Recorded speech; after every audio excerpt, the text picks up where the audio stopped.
Good afternoon. It's Pete from A Bit Twisted. So today, I'm doing a flax retting, my one and only batch for this year. This was harvested early spring from stuff that grew from the year prior, and you can see the seed heads on here. Pretty much these seed heads are non-viable seed heads. I picked these early, and I did so because I wanted to see what kind of end result fibers I get. So some of these stalks are really thin, and some are thick. So you can kind of see some of the differences between the stalks. There's a couple thick ones here, and some of the thinner ones, medium ones, and so throughout here. And the stuff that's dried, you can even still see some of the dried purple flower on these, and it's still green for now. And I've got my tank set up, got a new plug put in, and so you can see the rust on the side of the tank. So with that rust, and it's been sitting for over a year, I'm going to assume that we're going to get some kind of a gray color out of this rather than just the straw color when we're done. And I think some of the gray color from the other flax that I have is because of the rust in the water. And so this is just going to be a quick, easy. It's going to be deep water, and then we'll let it sit for about a week or so, and then we'll pull it out. We'll check it after a few days, just keep track of it, see how it's doing. Since there's not a whole lot in this bucket, there's who knows how fast it'll go. So we'll check it out, but just wanted you to see. So there's a lot of bugs and spiders and dead bugs from the overhead lights from the carport, kind of all over the flax.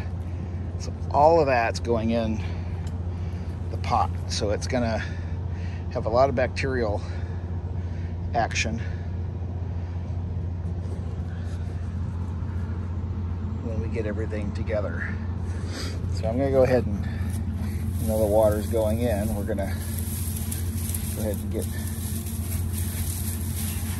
some of this put in the water.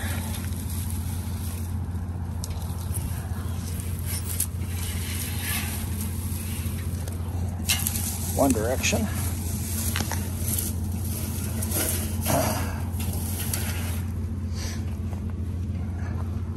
And the rest of it the opposite direction. Kind of balance it out. And this stuff floats quite nicely on the water. So I have my trick to keep it under the water, and I will show you that here in a minute. Okay, so what I do is I have a couple flat boards, one on each side of the pad of flax, and I put two of these logs on top of that, and they're just floating, so I have to balance it out so they stay balanced. And then as the water comes up, these will stop here at this board that's resting across here with a weight. So if you have a whole bunch, it requires a bit more weight than just one stone, but you can use multiple stones and stack them, and it forces the flax to stay under the water and not float above the water. That way you get good coverage of the flax in the tank. So you can see on this end here. So it's just floating, it's a floating pad. And as the tank fills, it rises and we'll see. And then I'll raise the water until it starts to overflow the top, and then I'll shut the water off. And actually, I'm not going to shut it off right now. I got to water a tree. Got a little walnut tree right here that needs some water, and we'll give it some water. It's getting close to harvest time. You can see our rows of walnuts up there. So they have a few rows. I have 3 going across, and we get a reasonable harvest. Plenty for us, plenty to sell.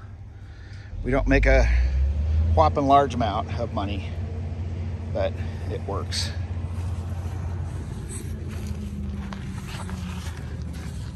So as you can see, we're now getting up to where it's gonna stop.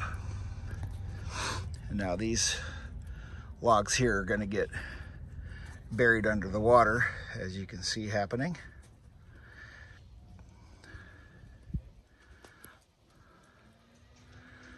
And the other side's gonna float up. I have my tank kind of at an angle, so that's why you see it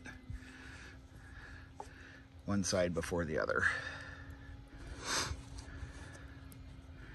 And this just forces the flax to stay under the water.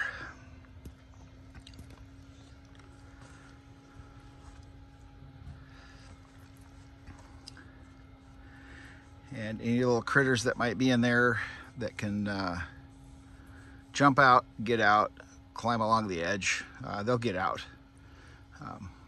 Bugs can stay in the water for a while before they drown, if that happens. And they can just climb out. I've watched them do it. So now you see how it's keeping the flax well under the water at that depth. And I could put more boards here and push it down further. Oh, there's a little spider that just escaped from the water. And we're getting ready to do an overflow here.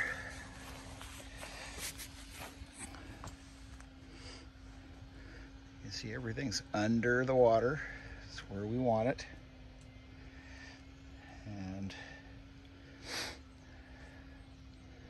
water should be breaking the surface here any second. There we go. That's it. That's all the water we can put in.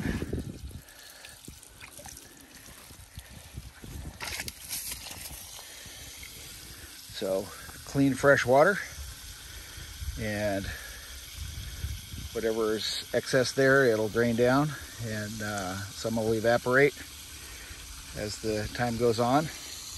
I can drain water at the plug, refill as needed. And so there's the start.